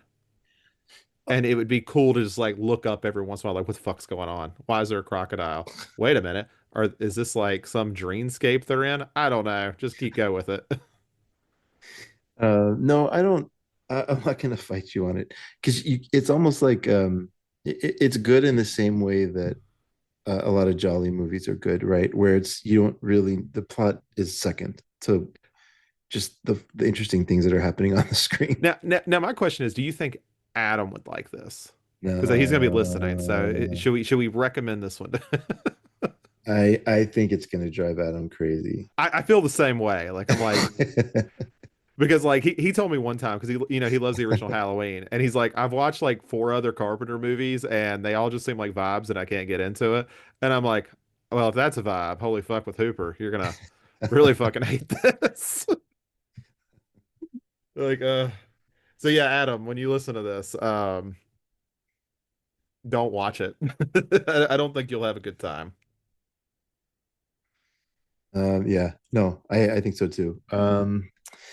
Yeah, I mean, but the interesting thing about this, right, is he's now surrounded by where Texas Chainsaw is, I think. Well, we didn't really get to talk about this too much, but it's a regional horror movie that happened to catch on and become something unique, right? Yeah. And this is the first one that he's starting to use actors like Mel Ferrer's in this, who's extremely long and seasoned career. Carolyn Jones is in this that has a ton of credits. He's using different cinematographers now. So like this movie was oh no, that's the dark. Never mind. But he's starting to kind of I feel like he is starting to move up in the like attention. This isn't his film school buddies that he got together and convinced to Yeah, yeah, make stuff exactly. anymore. This is yeah, you're dealing with a real crew that isn't going to let you put tarps over a window at 114 degrees in the middle of Texas. Yeah, and This is a real like, hey, look, we got you a set. Like, here you go. yeah, exactly. Although the crocodile does look super cheap. Yeah, I think he does a good enough job hiding it enough, but yeah, it's a little disappointing. Um, I wouldn't say this movie needs to be remade because I don't think they could pull it off, but I could see that like being helped. Yeah, yeah. I mean, honestly, it's kind of interesting if it gets remade. I think there's enough here in the plot that you could have some fun with it, but it definitely would have to be the right director. Yeah, and I'm looking here. It looks like the only person I can think of that's kind of stayed over from what I could tell is Kim Henkel, who obviously was a huge collaborator for him for Yeah, like a really long yeah, time. Like I yeah. think yeah, they I think he was a producer for a lot of his films or at least a good chunk of his early stuff. So If you have a very specific fetish of seeing filmmakers' penises, you can watch Eggshells and you can see Kim Henkel's penis. that is right. That is him, isn't it? Wonderful. Wonderful. Like it's almost like you got to play a bingo card. Like which one can I find? There's a for the five people out there that have a very specific fetish. The guy who helped write Texas Chainsaw Massacre. There you go. And Yeah. made the fourth one, which is a movie. which is the movie. It is a movie. Yeah, I think that to me sums up like I'm trying to remember in Eaten Alive because there's also a little girl in the plot who's Oh like yeah, there is. Yeah. crawling around and trying to escape. There's the weird cutaway to like monkeys that are Yeah. um, that are somehow being kept captive or I don't know. And then there's a scene where this kid is she, does she interact with the monkeys or I can't no maybe not. I can't remember if the monkey the way that the monkeys play into this, but um she let's see the main I'm trying is there a final girl in this? I mean, Marilyn Burns is in it again. I don't know if she's really the final girl in it, but she's there. Yeah, maybe so. Um, I guess so, right? Because she's the survivor at the end, right? Yeah, yeah, With the girl. yeah. And that when I watched it, I always thought I was like, sometimes I do wonder if he's like trying to comment on like Texas Chainsaw and its success, and but I don't know what he'd really be trying to say about it with something like Eaten Alive. But they feel so connected to one another Hmm. that I feel it feels purposeful. Like he obviously we just talked about he probably did have quite a few phone calls and he just kind of decided to do this. Like kind of stuck with the backwoods thing and um yeah, like I feel it feels purposeful in that decision. Yeah, yeah, I think so. Um, yeah, I'm trying to think if there's anything else to say about it. This concludes. There's a part of me that's a little sad when I was watching The Dark, and we'll get into that in just a minute. But I would have really loved to see him become or further explore like the horror of um like the rural South. Yeah. Yeah, I think he had a good eye for it. Yeah, But he weirdly like he'll have a few movies that are like real okay, so yeah, this will be a more of a next episode thing, but like he gets fascinated by England for a while. yeah. Like it's an interesting thing because he had Venom and then he did Life Force and he's just like into it in that era. I was like, okay, that's cool. But I think this is, yeah, I guess we can wait to the next episode to talk about it. But I actually view him as an extremely intelligent and well-read and like interesting guy. Like he came from a small town, but he, I think he had like he seems like the kind of guy that had aspirations to be global and be a name. Yeah. And maybe some of that played into that a little bit because um yeah like I'm sure that the early success of Texas Chainsaw played into that a little bit too of giving him some of that confidence because it seemed to register with so many people but he just the way that he shoots and the way that he his eye for cinematography and his eye for characters and storytelling I do find him to be an extremely intelligent person. Yeah, and I mean, it's tough because like Hooper is well known. Like people absolutely watch a hour-long documentary about Peter, Paul, and Mary because he made it. So it does speak to that, but it's definitely evident this was probably not what he imagined his filmmaking career would look like. Yeah. Like I don't know if he had the same feelings that like Craven did, but Craven talked a lot about how he could never leave horror. Mm, Like he never was allowed to. He had things he wanted to do, and it just he never could leave it. I don't know if Hooper had that feeling, which a lot of a lot of those contemporaries of his time really had that issue. Like Romero doesn't leave horror much. He mm, randomly made a OJ documentary before he murdered, I mean, allegedly murdered people. Um, so yeah, there's that. But like of that era, the only person who kind of like went in and out of horror specifically was Carpenter. But that's because he's just more of a genre director in general. Like he had success with action films early in his career. yeah, And no, yeah, Carpenter's unique in that I think he looked at like Italian crime films or Hong Kong like kung fu movies or like he just seemed to love exploitation and genre movies. And yeah, and I mean, you know, with Hawks being his biggest inspiration, Hawks was all over the fucking board too. Like things he liked to do. yeah, right, right. Yeah, he's a Carpenter is such a singular creative person, though. I just don't think maybe Orson Welles or somebody in terms of someone that just had such a clear ability to do everything in filmmaking. Um, Yeah, and I wonder, like, I maybe by the time we get the next episode, I'd love to hear, like, maybe see if I can find some interviews with Hooper talking about like doing so much horror in his career, because I know it burned Craven out at times to feel like yeah, he's forced into this bubble.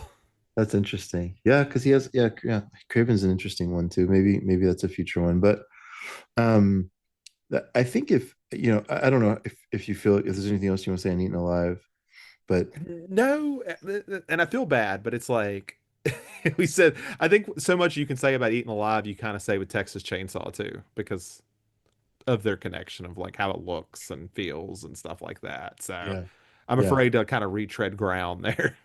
yeah. I am surprised. I'm just looking at IMDb. Not that it's the best for anything, but Eggshells and Eaten Alive are both 5.5 out of 10. So I'm a bit surprised by that. I would have thought Eaten Alive would have scored higher, but I guess it has a lot of people that don't like it kind of I coming could see from. this being disappointing for people who were like just got done watching Texas Chainsaw Massacre and like, oh my God, he did a backwoods horror movie right after that that no one talks about. And it's like, oh, because this thing's weird. Like honestly, like if you were to take Eggshells, Eaten Alive, and Texas Chainsaw Massacre, you would assume this came right before Texas Chainsaw Massacre. Yeah, I do agree with that. Yeah. I do agree with Not that. right afterwards. Yeah, and I'm sure there's an interesting backstory as to why. Um, the the last one I guess we talk about today is the beginning of an interesting trend that I think is we're going to talk about more in the upcoming episodes of him getting replaced. Yeah, so I was actually wrong because I remember me and you were talking about if we were going to add this because you were actually the one who found this, Mhm, and because I did, it's not listed. He's not listed on Letterboxd, mhm, and he's listed as uncredited on IMDb. mhm, So my assumption was it was kind of like um, anything else you see, like you most recently, Joss Whedon isn't listed on the first Justice League, or John mhm, Carpenter's not listed on Halloween 2 or anything like that, even though, those were a little bit more complex situations. But I've always like understood whoever was, or probably the perfect example is like Piranha 2 still has Cameron's name on it. mhm, I mhm. believe, if I remember correctly. I think Cameron's name is still listed as a director. He was fired like 3 days in or whatever. Right, right. So, but he's still listed. So when I saw this, I was like, oh, Hooper must have been the one that took over, but they still had to give credit to John Bud Cardos. Mhm, But no, John Bud Cardos took over after Hooper was fired, which we'll get into in a second. So I'm going to read the synopsis because I was doing a little bit of research trying to understand what the hell happened, and it's mhm, fascinating. mhm, So at night, the Mangler stalks the streets of Los Angeles, killing and mutilating random victims. On the trail are TV reporters, the father of one of the victims, and the police detective. But mhm, despite their efforts, only the mysterious psychic Dorenzi knows what the killer is and how to stop it. mhm, Uh, so I guess I'll go ahead and give the background. So listening to Hooper talk about it and of what his kind of perspective of what happened was, is it seemed like one producer on the film wanted him, but the other two or three wanted Cardos. okay. So he gets behind in the first 5 days of filming. He gets Yeah. it doesn't even sound like he's significantly behind, but Mhm, he's behind on schedule, and they fire him immediately. mhm, And he even said that he knew it was going to happen because on like day like 3 or 4, he sees Cardos sitting by himself reading the script of the film, and he knows it's about to happen. He's gonna get mhm, fired. mhm. And what a weird situation to like put yourself in, because like this is in a way, I it seems to be a commercial film. Like you would agree with that, right? Like I don't think it's a good movie, but I think its intent was to be like a studio horror movie. Well, there's a really just to that point, and I don't mean to interrupt your thought No, too go much. for it. Go for it. You try to remember where you're going with that, yeah.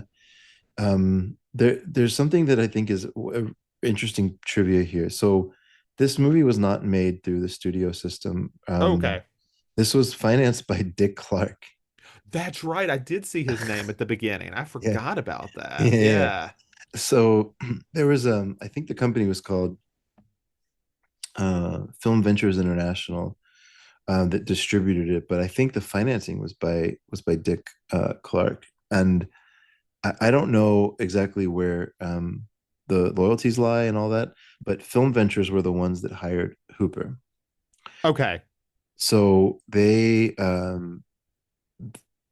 Film Ventures was famous for putting out a lot of like outside of Hollywood movies. Like Hmm. I don't know, they Beyond the Doors is a fairly famous one which came out, which is one of the Exorcist ripoffs. It's another Vinegar Syndrome title. Oh, is that the one where they couldn't show like, is that the one they couldn't show like the cover for?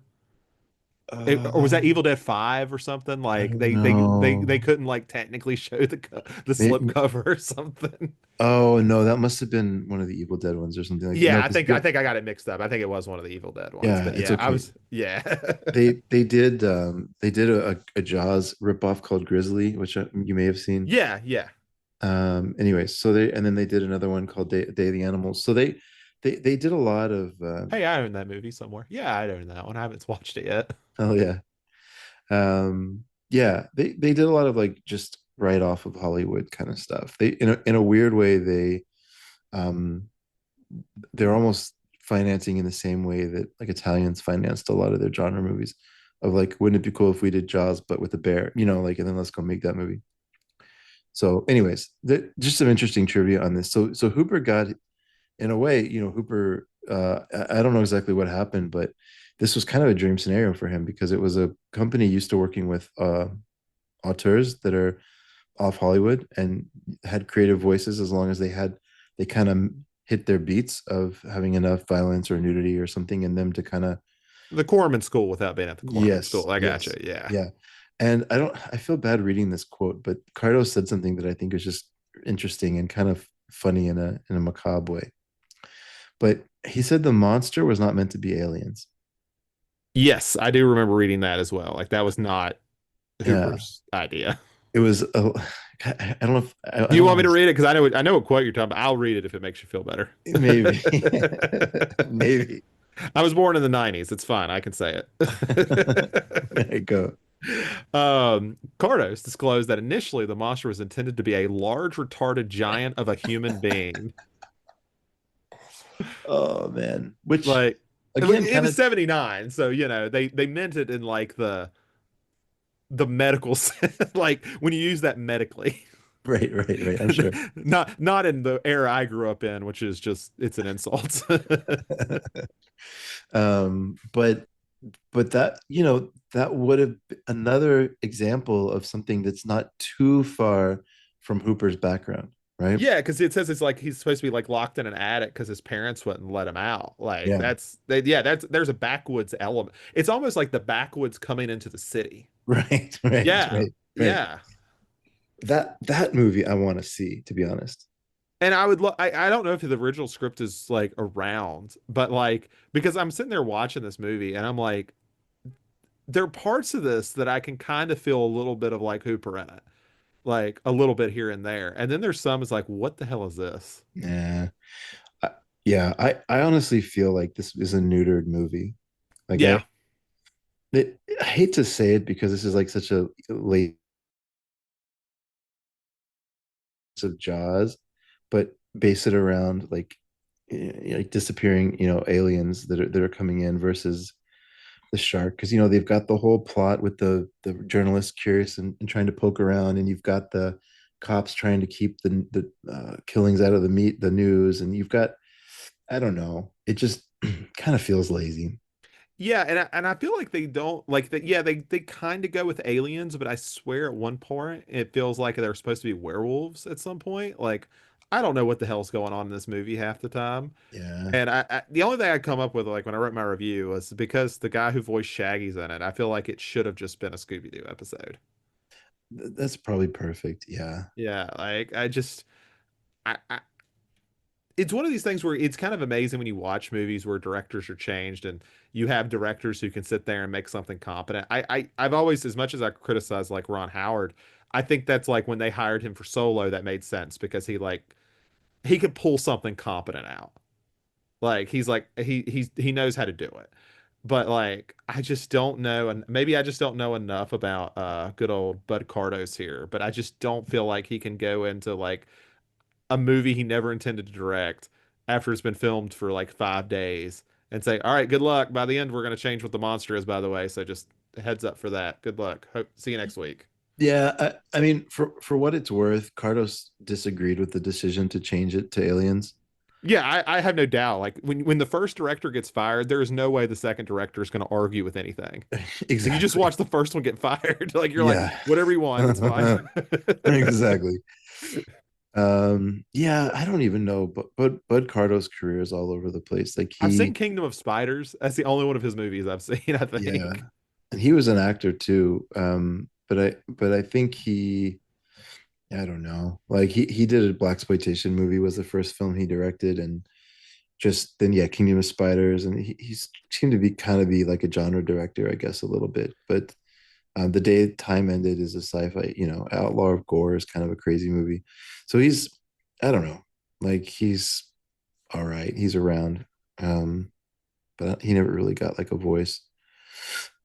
Um, Ironically, his career ended on a documentary where Hooper started on a there we go, documentary. coming Yeah, full there's some circle. connection there. I don't really have much to say about the No, dark. It's it's it's a really just pretty kind of boring. interesting to set us up for Yeah, Venom next episode and Poltergeist next episode. So yeah. Let's talk about that. So, what are we going to be watching next episode? I want to make sure I get this right. So let me go back to Hooper's page so I don't forget one. So there, he actually gets a chance to go to TV, right? And I actually think he's a very talented TV dude. Like credit to him. Like Yeah. I think he's actually like all the TV stuff I've seen from him is actually pretty solid. So yeah, after this, we're gonna definitely be going to his miniseries of where he does his first of two Stephen King projects with Salem's Lot. Then we're gonna move on to he has like three movies in 81. He does The Funhouse, he does Uh-huh. Venom, Uh-huh. and he does Poltergeist. Mhm. And then I'd say we finish off on Life Force. Is that where I think that's where we agreed to hang off? Because Yeah. are we doing Invaders from Mars with TCM too? I have a list somewhere just so people don't think we're just doing this by the seat of your pants. I just don't have it on me. But No, no, no. I think that's right. I think there's a very important Billy Idol music video that he directs in the middle of all this. of course, but I do think like the connection of keeping the Funhouse, Poltergeist, and Life Force together, I think is important. Just like Eggshell, TCM, and Eaten Alive. Like I think there's an interesting trilogy with those three specifically. Yeah. That I think lead into each other well. Now, of these, of what we're watching, have you seen all of these? These are like a lot of his more popular ones. So two things. I will answer your question. Okay. The initial list had Invaders from Mars on it, but that Okay. was before we decided on doing Venom. So Which we could still get rid of. They literally use none of his stuff for Venom, so it's still optional, I guess. So we can talk about after the show. we They could, don't use yeah. anything. If it maybe Venom is something is if we have time, and then we'll just do Yeah. Invaders from Mars as well. Yeah. So that way then after that we'll pick up with TCM too. So Feels like a nice um place to start. And I have seen Poltergeist, mhm. and that's it. I am shocked you have not seen Life Force. Like Funhouse is one I think you'll like, but Life Force just seems so much your jam. I'm honestly shocked you've never seen it. Yeah, I can't wait. Yeah, I think it's a good one. I'm excited to rewatch that one. So yeah, like I appreciate you doing this with me, Chris. I had a lot of fun.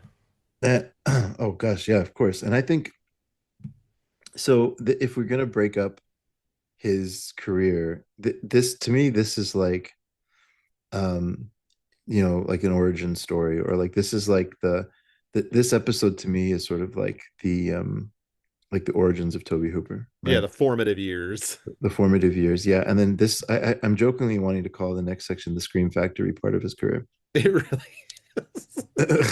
I think they have at least two of these. Let me. I'm actually while we're on here, while you're talking, I know for sure they have I Life think Force. they did Invaders from Mars. Okay, yeah. Let me see if I see Um, that one. but man, no, Sandpiper Pictures did that. Why? Okay, okay. whatever. Yeah, but But still, I get. Yeah, your point stands. I can't thank you enough though for like suggesting this and kind of like making a case for it, because man, I don't know when I would have done a Toby Hooper run, but like no matter how the rest of this series goes, although I hope I like some of them, but seeing these five movies, or well, really four, because The Dark is kind of dumb, but like seeing these four movies together has like solidified a lot of my thinking around Tobe Hooper and Texas Chainsaw Massacre in a way that I'm going to carry with me. So this has been awesome. Yeah, I'm excited to get through the more um I think audience pleasing, I would say, is the next one for sure. Cool. Yeah, I Yeah, can't so wait to get to a movie called Spontaneous Combustion. What a crazy title. which Anyways, we'll probably talk about it again when we get, I think that's gonna be like episode 3 or 4. But yeah, he has a movie called The Mangler, which is funny because The Dark has a character called The true, Mangler. true, So true. weird connection that comes later. But yeah, so thanks everyone for watching. I have no idea how long this podcast. I think we're near 2 hours. So thank you for sticking with us through these, even though all you guys wanted to do was listen to us talk about Texas Chainsaw. So we did our part. But we will see you guys next time. See you next time.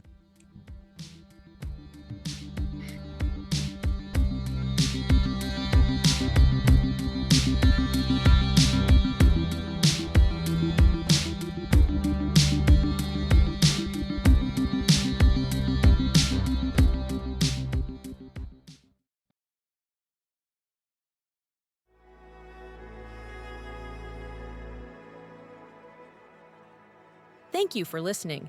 To hear more shows from the Someone's Favorite Productions podcast network, please select the link in the description.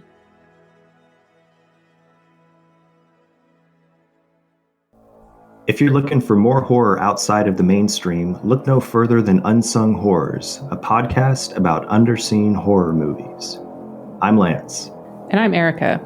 Every other week, we'll cover a horror movie with fewer than 1,000 views on Letterboxd. We'll even give you double feature recommendations to pair with the movies we discuss. From gothic to shot on video, from slashers to comedies, from giallo to J-horror, we'll cover all the subgenres. So join us as we unearth these hidden gems of horror. Follow us on Instagram, Twitter, and Facebook, all at Unsung Horrors, available wherever you listen to podcasts. And part of the Someone's Favorite Productions podcast network.